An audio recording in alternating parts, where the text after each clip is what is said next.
Hey, you beautiful big heads. It's your boy Zach, and welcome back to some more Ash Echoes. It's been a little minute, but the game just released not too long ago. So I'm going to do a little helping, with new players who, are new to this. I'm just going to talk about all the characters that you can pick from, your little selectable, uh, what, six, six-star guarantee selector as you do 30 pulls. I will say there's no point in re-rolling because, well, the game lets you pick literally the six-star you want, so there's no reason to re-roll for them. Also, it's not worth re-rolling for this one character because we'll talk about her in this video as well, but just not right now. Just know it's not worth re-rolling. It takes too long and it's not really worth it, if I'm being completely honest with you. But yeah, just do your 30 pulls and you can, pick a six-star. You get what, 20 and a half pulls? It's like you get like 25 when you start the game, so you only got to pay enough to get 5 more, and then you get your 30. So it's not that bad, it's not that bad. It's not really worth doing the whole reroll thing. But anyways, that's enough babbling about the intro. Let's get right on into it. So starting with Luke, because I want to. Yeah, he's a tactician physical character who has many summons. So talking about the good points about Luke is, opening up this real quick, looking at one of his 2 leader skills. He has the universal one, which is when a skill hits fewer than 5 targets, it deals 20% to 40% extra damage to the airborne units among them. So yeah, that's a pretty nice strong leader skill that can help quite a bit of units in the game. Now his other one is specifically for tactician support, so we're really not going to talk about that too much because honestly there's no real point to, because that one there's better buffs. I'm gonna be honest, there are better buffs, but the first one is pretty good for being a universal. Now he himself is a very, well, how do you say, what's a good word, flexible? Yeah, he's a really good flexible unit because he does quite a bit, right? So he is a DPS, but he also has barriers. So looking at his active skill, he has quite a bit of things in here. So he summons little, I wouldn't say drones pretty much because that's technically what they are. I'm just gonna say drones. So he summons drones that will then make a barrier, and then every so often they will shoot laser beams out of said barriers, which can obviously damage other enemies, but also if they themselves hit a barrier, they do additional damage to barriers, so they're more effective against barriers themselves. So they're little shits, you get 4 uses on it, and if you do get a dupe of him, it actually increases to 5 uses. So yeah, not bad, and it's not on too long of a cooldown, so pretty good. His skill to delivery, also really good. It's another debuff, but this time it's in the form of a taunt. So yes, he makes shields and then he taunts them as well, so then he get direct fire to the barriers and also take the aggro off of allies who probably don't have that much defense or health. So very versatile, flexible unit. And then the ultimate is quite good, so it summons even more because this man has many summons. So it summons more, it does a good amount of damage, it can intercept projectiles of enemies, so that means if there's targets in the sky, they will intercept them and blow them up. It can start out the match with a 50% charge into it already, so that's also good, and also gives a buff to allies of 25% for 30 seconds. So yeah, a nice, good, well-rounded unit that's pretty good in many situations. There aren't really too many downsides to the guy. I would say like his own range, like his auto attack range isn't that great, but other than that, like the guy is solid. Also, I would say, oh Jesus Christ, hold on. I would say this, it's kind of weird that he's a tactician character, but he has no CC, because if we open this up, tacticians are literally used for controlling and weakening enemies. But he's like, the most control he has is his taunt. That's about it. So he doesn't have too much CC, but outside of that, he's a great DPS and supportive character. Next up was my personal pick, which was Cyros, because I just love the guy. He's really cool, and he's a burst, DPS.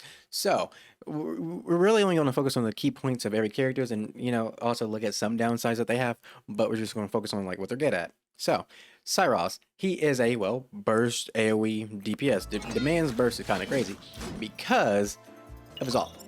So similar to Luke, he also gets the it should be in here. Am I blind? Where is it at? Wait. Okay, it's in his traits, whatever. He also gets the 50% to his seed skill, which is ultimate. Seed skills are just ultimates. So yes, it also gives him 50% right away, and now it's on a 60 second cooldown. And what it does pretty much is it transforms him into his Canis state, which allows him to do more damage. It gives him access to a new skill, which turns his normal skill into a skill that makes fire zones. So fire zones are pretty good if you put them with a water character, because then it makes vaporized zones, and vaporized zones will pretty much reduce the amount of damage your characters take. So that's really good and strong. But we're getting a little bit ahead of ourselves, okay? So let's focus here. So the ult itself will last for 30 seconds. So yes, that goes into that. So technically, you only have to wait 30 seconds at any given moment for his ult. So it's really low cooldown on the ult. It has a really wide range, so big old AoE burst damage every time you use it. And then, you know, while he's in the state, again, he gets access to the fire zones in his skill. Now, you know, we're focusing on the main things here.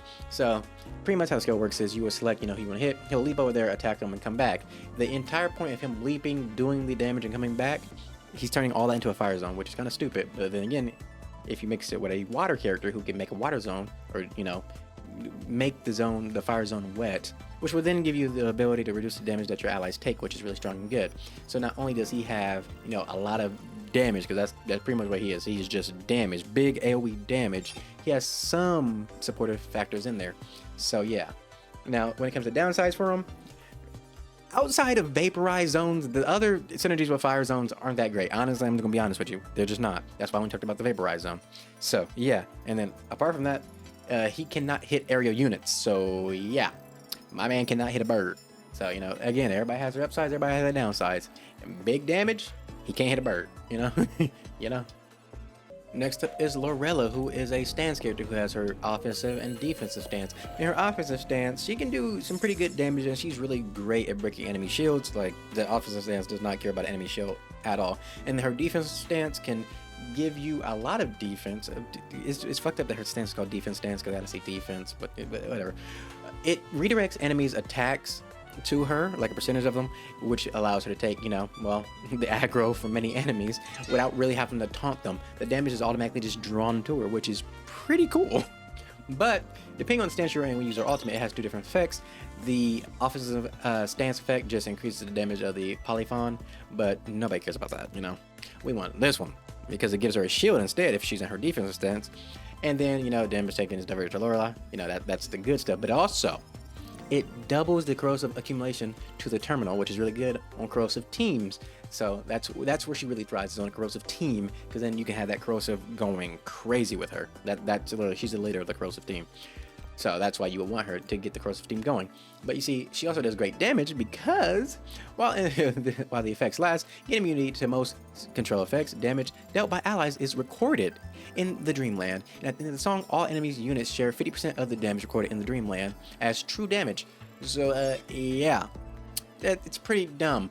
You could literally just pop her, like, you can save all the alts, right? Pop her alt, pop everybody else's alt, record all the damage, and then after a period of time, it will just get smacked back into the enemy's face. While at the same time building, if you have corrosive, more like corrosive people on the team, building up that corrosiveness in the terminal to then do another instance of damage. It's really dumb. So you can see why on a corrosive team, she'll be going ballistic. But even then, outside of the corrosive team, she will not be doing as much damage, but she still be a great tank because she can still redirect hits to her. So yeah, that is Lorella, the stands tank DPS. Next up, we got Mo. Mo just tank. Mo is tank. Yeah, tank, control, elemental zone. Yeah, that's about right. But Mo just tank. Honestly, Mo just tank. Like, I can't say it enough. She's just the definition of a tank. She will not do damage. She will not. But if you need a tank, she is the one that you should go for. If you want a tanky ass team, she herself will live. She is a tank through and through. She also has debuffs. So pulling this up, she has displacement strength, which just displacement strength just determines if said debuff effect will take effect in terms of like pushing or pulling enemies and things like that. It has to be a higher displacement strength than the enemies for it to actually take effect. So yeah, so in this case, she'll be pulling targets with this, and if their, you know, displacement, well, resistance or whatever is level 1, then obviously she'll be pulling them in. If it's higher than her level 2, then it won't. That's like the quickest way I can explain that. But yeah, looking at this, once it guys, you know, it fully restores block, increases block strength and block regen. So again, tank. But the good thing about this is, even though she'd be taking all those hits, she actually is reducing the enemy's attack speed. So, you know, she's fucking them over. The only sad part is limited uses. You know, she has 5, and honestly, a tank skill you will be using quite often because they're the tank. So yeah, looking at her other skill, which is even worse because it only has 2 uses, but this one is good also because it pretty much puts up a wall that enemies cannot get past. It also taunts them. And yeah, just tank. It has a higher displacement, so it should be able to push enemies back and then block them off. And then, you know, it's going to taunt them, wanting them to come at you, but they obviously can't. That's how it works. And then her ultimate is big circle, but also fire zone. Everything inside of the big circle becomes a fire zone, so you can use that with water if you want. Again, to make it vaporize, to, you know, decrease the damage you take. But the only sad thing about her all is 100-second cooldown. So Yeah, really, really high cooldown. That's honestly one of the downsides about her. The cooldown on that is crazy, and not too many uses on her second active. But yeah, and she just doesn't do damage, but she's a tank. So if you're going for a tank, it will be her. Next up is Long Qing, who is our, it says heal barrier, but it's more just support barrier with like a little bit of healing, because her healing is not that crazy if I'm being completely honest. But going to her bright sides, her active skill is really nice and strong. So it gives you 4 stacks of a shield every time the shield is hit, and you know it takes damage. It actually heals you for a percentage. Now also, when it comes to projectile damage, it reduces it from 40 to 80, and then any other damage is from 12 to 20. So it really likes to decrease projectile damage, you know. So for physical fights where there's not going to be too many projectiles, yeah, she won't be as great in terms of reducing damage, but still 20% is still 20%. That's still pretty good. And then again, when the shield takes hits and it goes away slowly, that's when it heals you. Now her auto attack, or well, her auto skill is healing. It's random, and this is the only other type of healing you get out of her. It's honestly not that great because it's random and it just doesn't heal that much. You know, it doesn't have no chunky heals in here. She has no big bursts of heal. It's just a little ticks of healing. And yeah, technically, yeah, in a scary world, you could still very much die because she doesn't have no get out of jail free card often, because it's the ultimate. So with the ult, you really don't want to use it until you're in a dire situation, because it makes a barrier and it knocks back enemies. So what you would do is you would wait until the dire situation arises, and you would just pop the ult, and it will push back all enemies. It'll give you a nice big barrier. It reduces everybody's damage that they're going to take as well. But that's it. It will not heal you anything else. It's just going to put you in a bubble and keep you safe. From then, you just gotta pray that she will heal you enough to where the next hit you take after that barrier goes down, that you will not die. So she is a great support, but just not on the heal side. You know, she'll put up a barrier, but it's 90 seconds. And keep in mind, the other ult that was just bad because of the timer was 100 seconds. So you're shaving off 10, still 90 seconds, you know? So by the time your dangerous situation comes, it will be ready. But just know that if you are in a dangerous situation, if you do not get healed enough in that time frame, you might still die. You know, give and take. You know, give and take. You know, Ivana, you're next. Why not? So Ivana is a DPS AoE attacker. Her AoE portions pretty much just come from her ultimate. Big area, big frost, big freeze. I mean, you know, big area ice damage freezes enemies. It's really good. She was the first character I actually picked from the beta, and I did enjoy her quite a bit. She does have some CC in her. Am I on the right one? No, this one.